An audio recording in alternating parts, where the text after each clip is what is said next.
Sobrang dali lang magkilay pag ito yung gamit mo. Ayan. Ay, sobrang ganda nito kasi napapadali niya yung makeup routine ko. Yes. Alam mo yung hindi ko na kailangan na mag-line-line dyan. Mag-apply ka lang, and okay na. Pero I admit hindi naman kasi pantay yung aking kilay. Kahit na naglagay ako nito, kita mo pa rin na parang may parang may hindi siya perfect. Alam ko yun, pero better than nothing, 'di ba?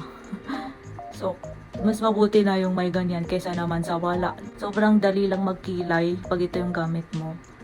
Ayan. 'Di ba? Kasi dati talagang nag-aano ako, nag-eyebrow powder ako at nag-eyebrow pomade din ako. So medyo matagal 'yun. Yes.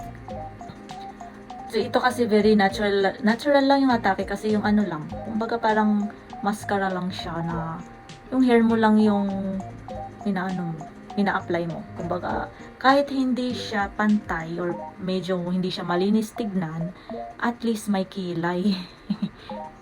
Ano pa rin. Kumbaga parang Andrea Brillantes lang ang atake mo. Ganun. 'Di ba? Nagmumukha siyang talagang natural. Natural naman siya, pero inano mo lang. Parang pinaganda mo lang. Ganun. 'Di ba? Kasi 'di ba nakahiga yung mga yan eh. Tapos pinatay. Uy, huwag ka magsasabi ng ganun. Ay. 'Di ba? Sobrang ganda.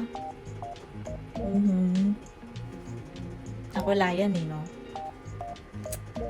Ganda. Ayun, nasa ka dyan. 'Di ba?